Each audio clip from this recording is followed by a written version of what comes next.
এই দেখো, দুই মিস্ত্রির আর আমার প্রসাদ নিলাম। এখন বাজে বেলা 12টা, এই পুজো করে উঠলাম।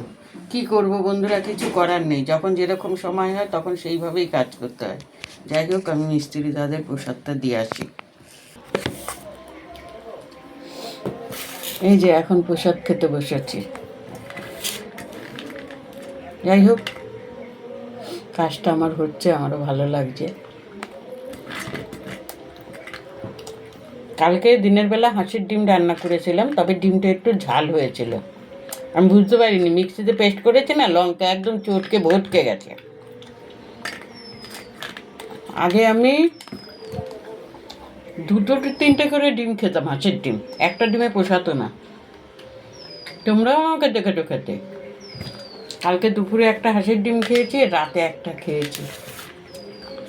কি বলবো তোমাদের, রাতে কি শরীর খারাপ। ডিউটির বাড়ি গিয়ে খালি শরীর খারাপ পড়লে তারা শুনবে? কেন শুনবে? আমি যেটা মনে বুঝি। যাই হোক, আমার ব্যাগে সবসময় ওষুধ থাকে, একটা হজমের ওষুধ খেলাম, শুলাম। ঘুম আসছে না, তখন একটু তারপরে ঘুমিয়েছি। 4টের সময় ঘুম ভেঙেছে, উঠেছি, জল টল খেয়ে আবার শুয়েছি। দেখি পেটে ব্যথা করছে, ভাল লাগছে না, শরীরটা কীরকম খারাপ লাগছে। তারপরে কী করলাম জানো, একখানা গ্যাসের ওষুধ খেলাম, খেয়ে জল খেয়ে শুলাম। এতক্ষণ পর্যন্ত পেটটা ব্যথা করছিল, এখন কমেছে। যাই হোক, শরীর থাকলে তো খারাপ হবেই। আর তার মধ্যে কালকে ওই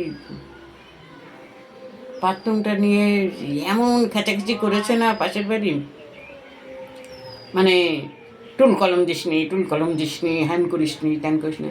আমার মাথাটা না পুরো হ্যান্ড করে তবে কাজে গেছি আমি। তারপরে যাই হোক, মিস্ত্রির সঙ্গে এসে কথা বললাম। মিস্ত্রি বলল, আমি যেভাবে করে দিচ্ছি আপনি নিশ্চিন্ত করুন, আমি আপনাকে খারাপ জিনিস করে দেবো। আমি বললাম না। বলে, তাহলে এত লোকের কথা শুনছেন কেন? তারপরে আমার মাথাটা ঠিক হলো। এত লোকে কথা বলে না, আমার ভালো লাগে না জানো। আমি কারোর কাছে উপদেশ নিতে চাই না। আমি মিস্ত্রির সঙ্গে কথা বলেছি, মিস্ত্রি যেটা করবে সেটাই ঠিক। বাবা, আমার না মাথায় ধরে গেছে, তোমায় কি বলবো। যাই হোক, তাহলে রাখি।